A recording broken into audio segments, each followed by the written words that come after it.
नमस्कार दोस्तों, आपके अपने YouTube चैनल ट्रेडअप में आपका स्वागत है। दोस्तों आज बात करेंगे हम एक ऐसी स्ट्रेटेजी के बारे में जिससे आप एक प्रॉफिटेबल ट्रेडर बन सकते हो और डेली स्कैल्पिंग करके 50 से $100 तक अर्न कर सकते हो। तो दोस्तों हम बात करेंगे उस स्ट्रेटेजी के बारे में। उससे पहले अगर आपने हमारे YouTube चैनल को सब्सक्राइब नहीं किया तो आप हमारे YouTube चैनल को जरूर सब्सक्राइब कर लें और बेल आइकन को जरूर दबाएं, जिससे सबसे पहले आपके पास नोटिफिकेशन आ पाए और सबसे पहले आप हमारे एजुकेशनल वीडियो एवं strategy video and analysis video को देख पाओ। तो हम अब बात करेंगे। सबसे पहले मैंने GBP USD का चार्ट ओपन किया है। आप कोई भी मेजर करेंसी का चार्ट पे इस स्ट्रेटेजी को लगा सकते हो, गोल्ड पे भी यूज कर सकते हो। तो मैं GBP USD पे इसका बैक टेस्टिंग करके आपको बताऊंगा। तो GBP USD में मैंने 15 मिनट का टाइम फ्रेम ओपन किया है और अब मैं यहाँ पे उस स्ट्रेटेजी को लगाऊंगा। तो इंडिकेटर वाले ऑप्शन पे जाना है आपको और यहाँ पे बोलिंजर बैंड आपको लिखना है। बोलिंजर बैंड ये वाला, जैसे ही देखो बोलिंजर बैंड मैंने पे क्लिक किया तो ये बोलिंजर बैंड आपकी स्टेट लग गया है, ठीक है ना। अब इसको आपको कैसे करना है तो आप वीडियो में पूरा बना रहे, मैं पूरा एक्सप्लेन करूंगा। तो यहाँ पे जैसे ही जो इसकी सेटिंग है उसी को रहने देना है। उस सेटिंग में कोई छेड़छाड़ी नहीं करनी है। इसको किस तरह से यूज करना है इसके लिए मैं आपको समझाऊंगा पूरा। जैसे कि 15 मिनट में अपन एनालिसिस कर रहे हैं तो इसमें 5 मिनट में भी आप कर सकते हो, ठीक है।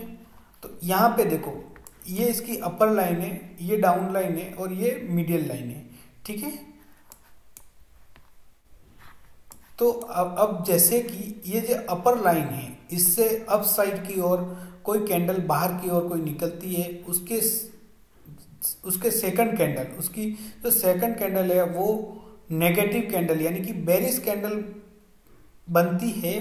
तो आपके उसके लो के नीचे लो को ब्रेक करती है तो आपको ट्रेड प्लान करना है और उसके हाई का आपको स्टॉप लॉस लगा के रखना है। तो किस तरह से, देखो यहाँ पे सबसे पहले देखो यहाँ पे ये बोलिंजर बैंड का जो अपर लाइन है इससे बाहर क्लोजिंग निकली, बाहर कैंडल निकली। उसके बाद उसकी जस्ट सेकंड कैंडल यानी कि बेरिश कैंडल अपन इसको बोल सकते हैं, नेगेटिव कैंडल, ठीक है ना।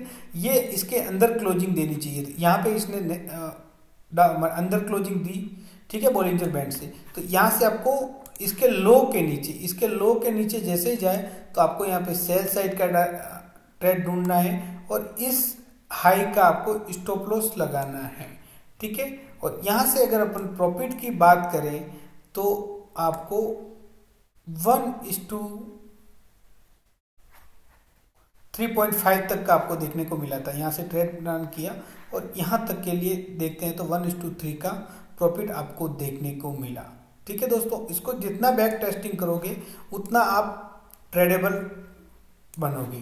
तो अब बात करते हैं यहाँ पे। देखो यहाँ पे और ये सीन हुआ है, जैसे कि इसने अपर लाइन से अप साइड की ओर क्लोजिंग दी, ठीक है ना, बाहर निकली, मतलब अपर लाइन से बाहर निकली। उसके जस्ट बाद में एक नेगेटिव कैंडल यानी कि बेरिश कैंडल निकली और बेरिश कैंडल ने क्लोजिंग मूविंग एवरेज के अंदर दी, ठीक है। तो इसके लो को जैसे ब्रेक करेगी अपने को सेल साइड की अपॉर्चुनिटी को ढूंढना है।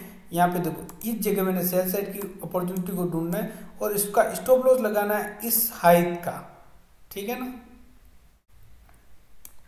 और यहां से अगर अपन टारगेट की बात करें तो 1:3 का टारगेट, 1:10 का टारगेट आपको देखने को मिला है, ठीक है ना। यहाँ पे क्योंकि स्टॉप लॉस बिल्कुल भी माइनर था।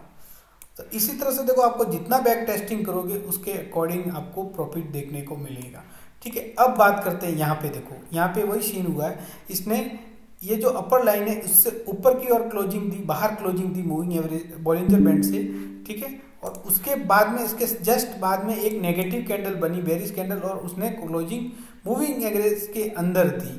तो यहाँ से अपन सेल डायरेक्शन में ट्रेड प्लान करेंगे इस जगह पे और यहाँ पे स्टॉप लॉस होगा ये वाला, ठीक है ना।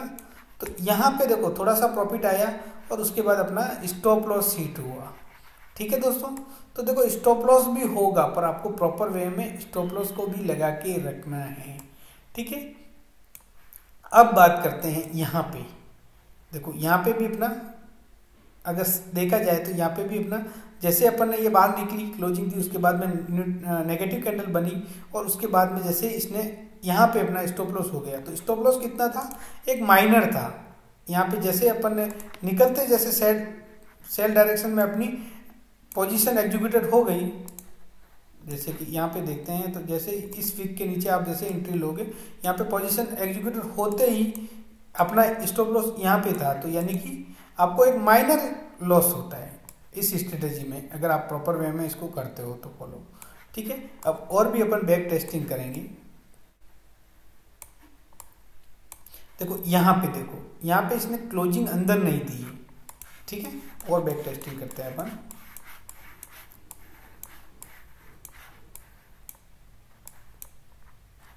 यहाँ पे देखो, यहाँ पे इसने बाहर दी, यहाँ पे ये देखो इसने अंदर गया पर क्लोजिंग इसने बाहर दे दी। उसके बाद भी यहाँ पे टारगेट की बात करें तो इस वीक के नीचे आपको 22 वो लगा के रखना है, यानी कि एंट्री पॉइंट। ठीक है, ये आपका स्टॉप लॉस था, माइनर स्टॉप लॉस था। और प्रॉफिट की बात करें तो यहाँ पे देखते हो तो 1:6 का आपको प्रॉफिट मिल रहा है। देखो यहाँ पे एक और हुआ है, तो यहाँ पे जैसे इस कैंडल ने बाहर दी, उसके जस्ट बाद में एक नेगेटिव कैंडल बनी और नेगेटिव कैंडल का लो को जैसे ब्रेक किया और आपने एंट्री को एग्जीक्यूटेड कर लिया। तो यहाँ पे आपका स्टॉप लॉस कितना बना, ये, और रिवार्ड कितना बना यहाँ तक, यानी कि 1:1.78 का रिवार्ड बना। तो और अभी जस्ट एक और यहाँ पे एग्जांपल और देखेंगे। देखो ये वाला, ये कैंडल बनी और इसने बाहर इसने वीक बनाई और उसके बाद में जस्ट बाद में इसने नेगेटिव कैंडल दी। तो यहाँ पे क्या हुआ था, इसने बाहर कोई वीक ही बनाई थी और उसके जस्ट नेगेटिव कैंडल जो बनी थी, उसके बाद यहाँ पे अपन एंट्री भी ले सकते थे, पर यहाँ पे थोड़ा सा स्टॉप लॉस बड़ा बन रहा था। ठीक है ना, तो ये चीजें भी आपको बहुत ध्यान में रखनी है। यहाँ पे अगर देखते हैं तो यहाँ पे अपना स्टॉप लॉस हिट हुआ, जैसे कि देख लो। तो स्टॉप लॉस हिट भी होता है तो एक माइनर स्टॉप लॉस होता है। यहाँ पे जैसे आपका ऑर्डर एग्जीक्यूटेड हो गया होगा और यहाँ आपका स्टॉप लॉस होगा इस कैंडल के हाई का, तो यहाँ पे तो एक स्टॉप लॉस कितना हो रहा है, एक माइनर हो रहा है। तो इस तरह से देखो आप प्रॉपर वे में इसको स्ट्रेटेजी को यूज करोगे तो एक अच्छा सा आप प्रॉफिट बना पाओगे दोस्तों। तो यहाँ पे देखो, यहाँ पे भी अपना थोड़ा स्टॉप लॉस बड़ा हो रहा था, तो यहाँ से अपन जहाँ बड़ा स्टॉप लॉस हो वहाँ पे एंट्री को एग्जीक्यूटेड नहीं करना है। यहाँ पे देखो स्टॉप लॉस बड़ा हो रहा था और प्रॉफिट की बात करें तो 1:1 का ही मिल रहा था। तो जहाँ पे बड़ा स्टॉप लॉस हो वहाँ पे आपको यूज नहीं करना। यहाँ पे देखो, ये यहाँ पे एक और देख सकते हो। यहाँ पे जैसे इस वाली कैंडल ने इस बॉलिंजर बैंड से बाहर क्लोजिंग दी, उसके सेकंड कैंडल ने नेगेटिव कैंडल बनी। तो यहाँ पे आप जैसे इसके लो को ब्रेक करें और यहाँ पे आप सेल डायरेक्शन में ट्रेड ले सकते हो और यहाँ तक का ही आपको इसके हाई तक का ही स्टॉप लॉस लगाना है। तो यहाँ पे रिस्क और रिवॉर्ड की बात करें तो बहुत 1:4 तक का आपको प्रॉफिट मिला है। देखो इस स्ट्रेटेजी को यूज करके आप एक अच्छा सा कंसिस्टेंट प्रॉफिट बना सकते हो। ठीक है दोस्तों, यहाँ पे देखो, यहाँ पे वही सीन हुआ है, इसने बाहर दिया, क्लोजिंग बाहर थी, उसके बाद में नेगेटिव कैंडल भी बाहर बनी इस बॉलिंजर बैंड से। तो यहाँ से भी अगर इसके लो को ब्रेक करता है, यहाँ से भी आप ट्रेड प्लान कर सकते थे। तो यहाँ से अगर ट्रेड प्लान करते और ये वाला स्टॉप लॉस लगाते, तो यहाँ पे बात करें प्रॉफिट की तो 1:6 का आपको प्रॉफिट मिला। इस स्ट्रेटेजी को आप यूज करके एक कंसिस्टेंट प्रॉफिट बना सकते हो। आप जितना बैक टेस्टिंग करोगे उसके अकॉर्डिंग आप प्रॉफिट बना पाओगे। यहाँ पे इसको बाय साइड के लिए भी आप कर सकते हो। ठीक है ना, बाय साइड के लिए किस तरह से करना है उसका भी अपन एग्जांपल लेंगे। जैसे कि ये नेगेटिव कैंडल ने मतलब बॉलिंजर के लो डाउन लाइन, ये वाली जो लाइन है, इससे बाहर क्लोजिंग दी, यानी कि बाहर वीक बनाई और उसके बाद में बुलिश यानी कि पॉजिटिव कैंडल का फाउंडेशन हुआ। तो ये पॉजिटिव कैंडल के यहाँ से आपको एंट्री लेनी है इसके हाई पॉइंट से और यहाँ पे आपको स्टॉप लॉस लगाना है। और आप प्रॉफिट की बात करें तो देखो कितना प्रॉफिट मिला। इसको दोनों साइड से आप यूज कर सकते हो। अब और भी अपन डायरेक्शन देखेंगे। तो यहाँ पे देखो, इसने नेगेटिव कैंडल ने बाहर वीक बनाई, उसके जस्ट बाद में ये कैंडल बनी, पॉजिटिव कैंडल बनी। पॉजिटिव कैंडल बनने के बाद में यहाँ पे देखो आप इसके लो को, यहाँ का स्टॉप लॉस लगेगा और यहाँ पे अगर प्रॉफिट की बात करें तो 1:1 का आपको प्रॉफिट मिला। ठीक है, यहाँ पे देखो, यहाँ पे नेगेटिव कैंडल ने इस बॉलिंजर बैंड से बाहर क्लोजिंग थी, उसके जस्ट बाद में पॉजिटिव कैंडल बनी। तो पॉजिटिव कैंडल के हाई से अपने को एंट्री लेना है, तो यहाँ से अपन एंट्री लेंगे और ये स्टॉप लॉस